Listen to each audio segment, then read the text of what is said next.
President Trump did go scorched earth on Jerome Powell this morning on Truth Social, and it's wow. It's like, wow. Jerome, too late Powell, has done it again. He is too late and actually too angry, too stupid, and too political to have the job of the Fed chair.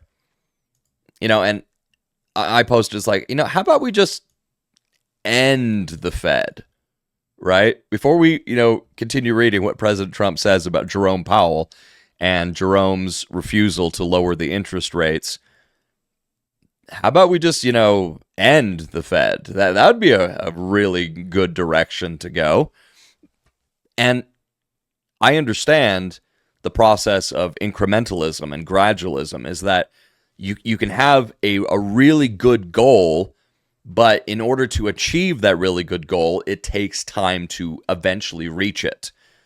Like the example of abolishing abortion throughout the United States of America. That's what we want. That is a good, righteous goal. But it can't be done just like that.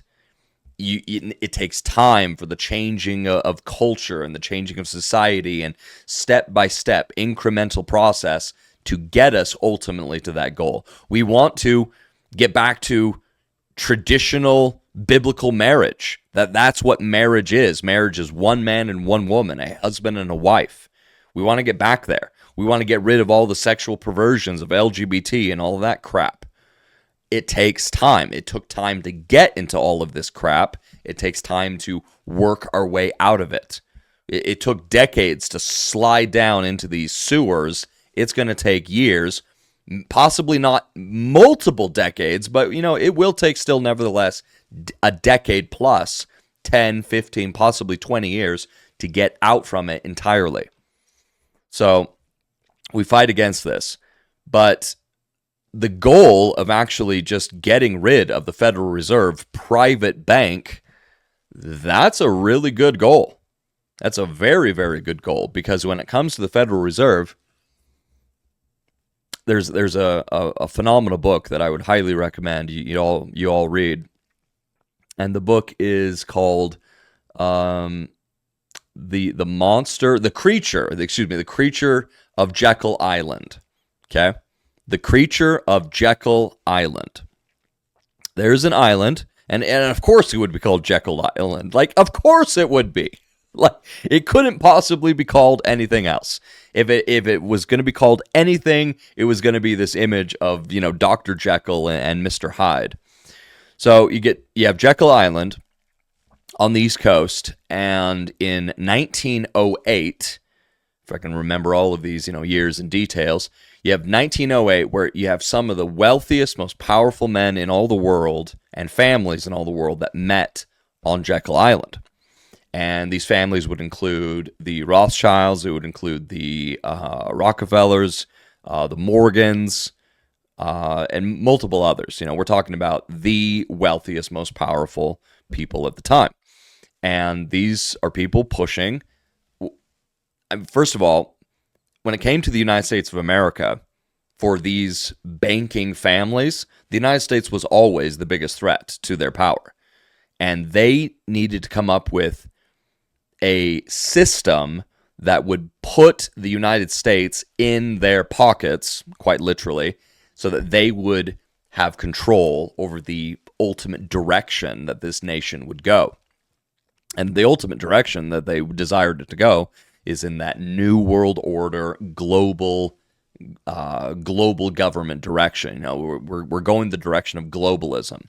So they met in 1908 on Jekyll Island. Once again, read the book for yourself. The creature from Jekyll Island. You can find it on Amazon, I guarantee. And they devised the concept of the Federal Reserve Bank, as well as the IRS, the Internal Revenue Service.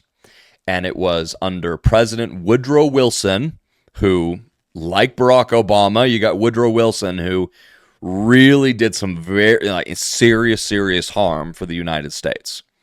It was in December of 1913, over Christmas break, when so many in Congress weren't even in Congress. You got the Senate and the House, and many of them were celebrating, Christmas with their families. But it was on December 23rd of 1913 that in Congress, with just, most of Congress gone, they passed the law, or they passed the creation of both the Federal Reserve Bank and the IRS, and gave power to this private bank to issue America's money, which at the time we were on the gold and silver standard, which means there's only so much money that can be printed, because it all depends on how much gold and how much silver we actually have. We actually have in Fort Knox, in the United States of America. So there's a limit on how much can be printed. Soon after, it was years later, that we got rid of the gold and silver standard, and we ended up becoming a system of fiat currency. And what fiat currency is, fiat money, it's not backed by anything other than the faith of the American people, and the faith, and the power of the United States government, and then the faith of the people in the world in that system. But as far as fiat currency goes, it's backed by the faith of the people and nothing else. It's just paper. It's not actually backed by anything. Before we went on the fiat currency system and we were still on the gold standard, you could take dollar bills to your bank and you could say, I want to trade this in for gold. Something that from the beginning God declared as being good because it has intrinsic value. It has worth in and of itself. It always has had worth, and it always will have worth.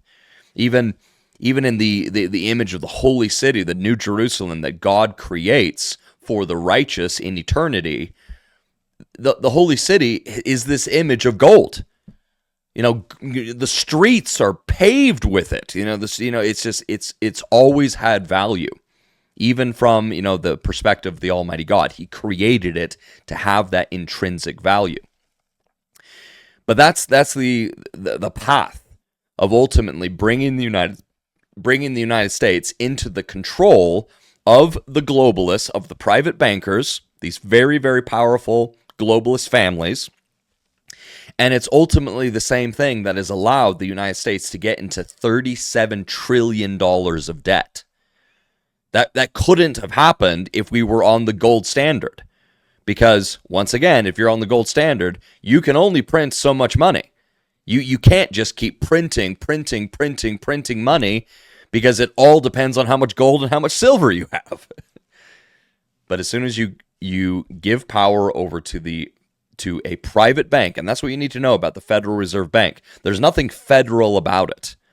Absolutely nothing federal about it. It is a private bank that just has been given the power, given the authority, going back 112 years now, to print America's money and even take us ultimately off the gold and silver standard to just print.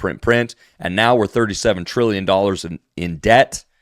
And it's ultimately these people that are, pull the strings, as long as they have someone in government that they can control. Now, that's the key. This is one of the biggest reasons, of course, why they hate Donald Trump, is because he doesn't go along with their globalist agenda. He doesn't bow the knee to these guys.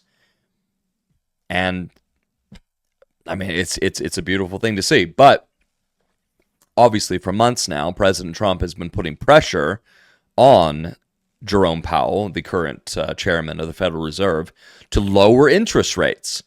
Because if the Federal Reserve chose to lower interest rates, just a stroke of a pen, that's all it is, just a tiny stroke of a pen, then the United States would save trillions of dollars.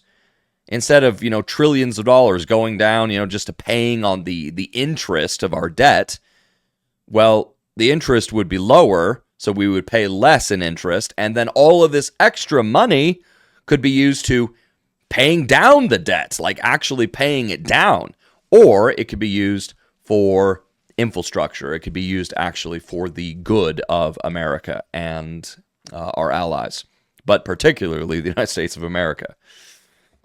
So you get back to Donald Trump, and he says, Jerome Too Late Powell has done it again. He is too late and actually too angry, too stupid, and too political to have the job of Fed chair.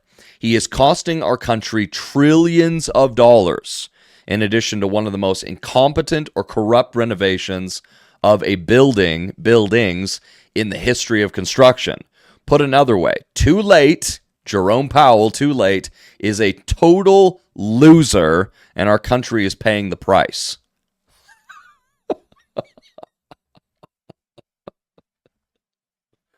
Oh, man. Like it.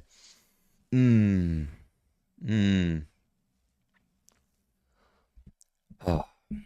Trump is not afraid of these people. And that's what's so incredible about our president. He's not afraid of these people at all.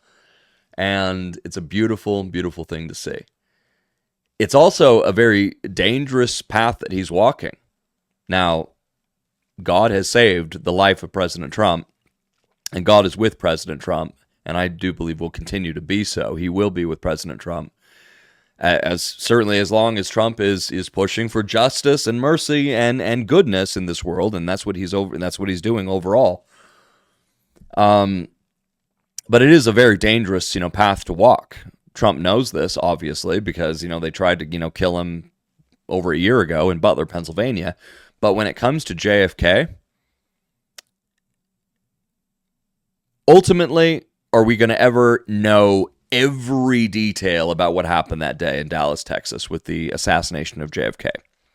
No, I don't think so. Not in this life. We'll eventually, figure it all out.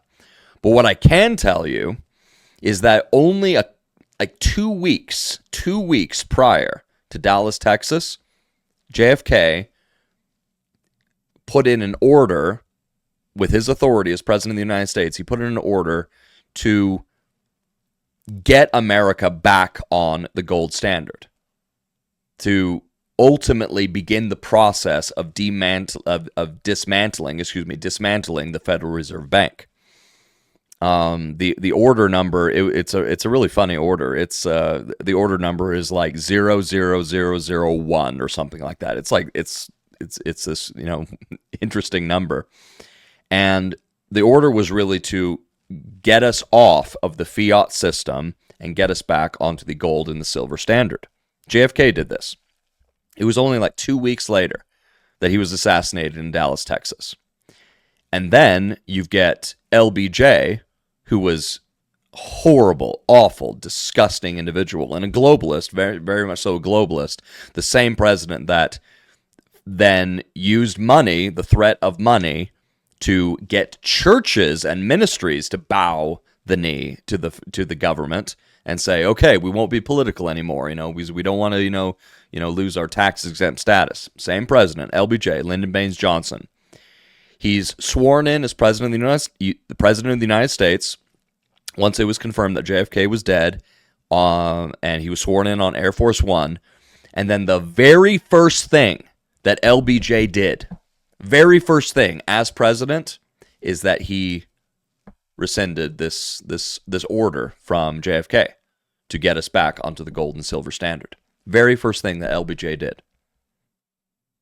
Now that says a lot, if you ask me. I think that says a whole lot about who was really behind the assassination of JFK. Will we ultimately know all of those details? No, I don't think so. Not in this life. But you just look at motive, and you look at, what JFK did only weeks before and what LBJ does first thing once he's president. Seems to me like it's the same powerful families that were behind the Federal Reserve Bank. But here's President Trump, who not only doesn't fear these people, but he goes out and openly, publicly, globally mocks them right to their face. As he did only about a week ago. He's there with Jerome Powell in this renovation of this building that he's referencing, in this post. In addition to one of the most incompetent or corrupt renovations of a building or buildings in the history of construction. So he's there at this construction site in Washington, D.C. He's got Jerome Powell there, and he's like, you guys are way over budget. Your budget was $2.7 billion, and now it's at 3.1, 3.2. And Jerome's like, I don't know anything about that. Trump pulls out the receipt from his pocket. He's like, yeah, it's right there. Right there. I'm not sure what there's a. It's just, Trump is a fearless man. And that's what's so incredible about having a fearless leader. Courage. Strength and courage. That's what actually leads to peace and goodness being established. It's the command of the Almighty God to Joshua as Joshua is leading the Israelites into the promised land, to take the promised land. Be strong and courageous. Don't be afraid of these people. Don't be afraid of the people of this world and what they can do to you, but only be afraid of the one and the only true God that has the authority not just to kill, but to kill and destroy your soul in hell. You be afraid. You make sure that your fear is in the right place, that you're accountable to the Almighty God. You're not accountable to these people. You're not accountable to any of them. And so just scorched earth on Jerome Powell. And will anything come of it? I don't know. Only God knows such things. But it would be, this is the right direction. This is absolutely the right direction. You look the globalists right in the face and you tell them to F off. That's what you do. It's like, you guys are nothing but corrupt, incompetent, stupid, immoral, perverse, backward children of hell. That's what you guys are. And we're done with it. We're not going to go along with your agenda. We're not going to go along with your programming. Not anymore. Woke is officially dead, and we're going to see to it that you guys are also heading in that exact same direction.